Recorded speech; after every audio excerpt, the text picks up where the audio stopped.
राज्य सरकारनं एसटी कर्मचाऱ्यांना पुन्हा एकदा मोठा धक्का दिलाय।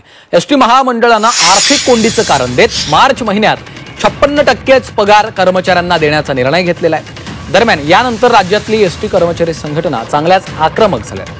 एसटी कर्मचाऱ्यांना पूर्ण पगार देण्यात यावा अशी मागणी देखील आता केली जाते आहे।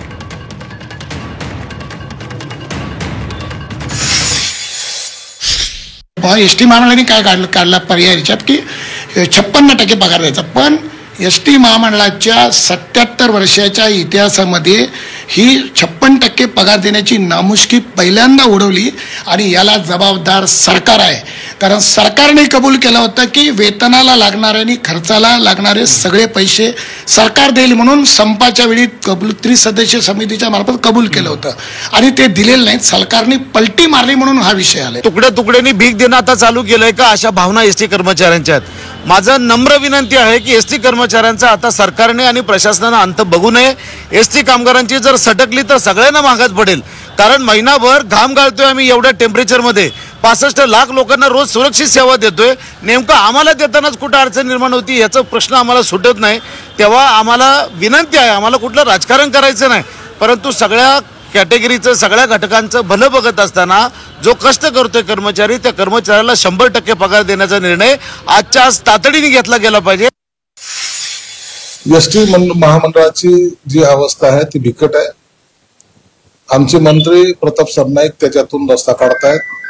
जेवढं शक्य होईल तेवढं जास्त पेमेंट लवकरात लवकर द्यायची त्याची भूमिका सुद्धा आहे। त्यांनी तशी मुख्यमंत्र्यांना विनंती सुद्धा केली, म्हणून मला वाटतं जास्त काळ एसटी कर्मचाऱ्यांना प्रतीक्षा करावी लागणार नाही। सरकारची ऐपत नव्हती तर नवीन योजना दिल्या कशाला, काय गरज होती? सरकारला वाटत होतं की आम्ही एसटी कर्मचाऱ्यांचे पगार थांबवून इतर योजना सरकारला द्यायची होती का? म्हणून मुळात प्रश्न असा आहे की एसटी कर्मचाऱ्यांच्या आता त्या बिचाऱ्या परिश्रम करणाऱ्या माणसाच्या भावनाशी खेळू नये। कोणाचे थांबवायचे असेल थांबवा, एसी मध्ये बसणाऱ्यांचे पगार थांबवा, पण एसटी कर्मचाऱ्यांचे पगार पूर्ण द्या अशी आम्ही मागणी करू।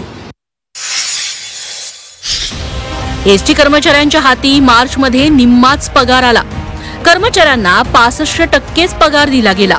10 महिन्यांचा पीएफ एकदम भरल्यानं पगार कपातीची नामुष्की ओढावल्याचं बोललं जातंय। 87,000 एसटी कर्मचारी सध्या अर्धपोटी आहेत। पीएफचा हप्ता देण्यासाठी एसटी महामंडळानं 40 कोटी रुपये अदा केले। पीएफ आणि एसटी बँकेसाठी पगाराचा निधी वळवण्यात आला। 10 महिने कर्मचाऱ्यांच्या पीएफचा हप्ता भरलेला नव्हता। वेतनासाठी सरकारकडे 925 कोटी रुपये मागण्यात आले होते, मात्र प्रत्यक्षात सरकारकडून 272 कोटी 96 लाख रुपयेच मिळाले।